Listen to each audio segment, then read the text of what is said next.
There's a scene in the excellent 2003 film Mystic River where some naive children are signing their names in wet cement. Innocent young Dave Boyle only gets a chance to write his name halfway when he's interrupted by people with evil intentions.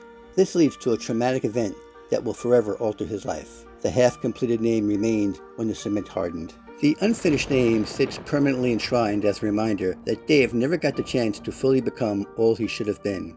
Something terrible stopped his development. Both in life and in cement, Dave Boyle remained permanently incomplete, an unfinished person. Dave is fictional, but the concept of a person remaining unfinished is not fictional. It happens all too often. It happens to millions of people who suffer from childhood trauma. Let me take you deeper into the sad world of trauma. Welcome to my channel, where I explore various kinds of philosophical, psychological, and cultural topics that we can all relate to. Before I start rambling, would you kindly take a quick moment to give this video a like and subscribe if you want to see more of this type of content, so that you don't miss my next video. Now, let's get started. What exactly is trauma?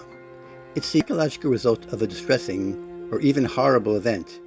It could be a physical or mental incident, but whichever it is, it's so upsetting it can't be forgotten.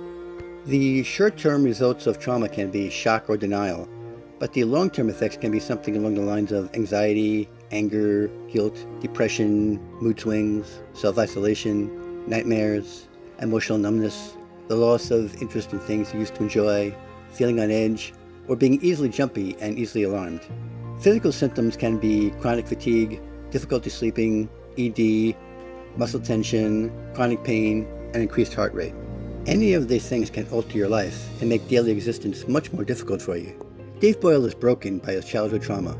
He grows to become an awkward, tortured, and quiet man. He has internalized this horrific incident of childhood sexual abuse. He is filled with a lot of anger and a lot of sadness, despite having a loving family. Let's look at another cinematic example of childhood trauma. You may have heard the expression, "he built a wall around himself," referring to someone very private or secretive or introverted. It's not metaphor. Many of us fall into that category.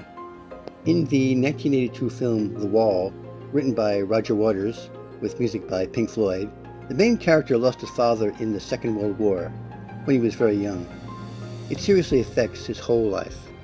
Pinky, as he's called, finds it so hard to connect with other people, even his wife, that he imagines an actual wall around himself, keeping everyone out. Every problematic bit of his troubled childhood, along with his high-pressure music career and his new marriage, flash through his mind as bizarre scenarios. Every traumatic memory is another brick in the wall that trauma built. Pinky didn't want to be trapped beyond that wall, and desperately desired to escape his self-made prison. However, he just didn't know how. As the song lyrics tell us, there must have been a door there in the wall when I came in, but he couldn't find it. That's how people with trauma often feel, like no one else can really understand what they're feeling unless they've been through it themselves. In a sad way, it keeps them separated from others. They visualize a massive, unscalable wall between themselves and the rest of the human race. Like Dave Boyle, traumatized people live an unfinished existence. Can you relate? I can. And that's the end of my video. And if you want to avoid the trauma of missing my insightful future video essays, please let me know by giving this one a like and subscribe. Break down the walls and do all the YouTube things. See you in my next video. Thanks for watching.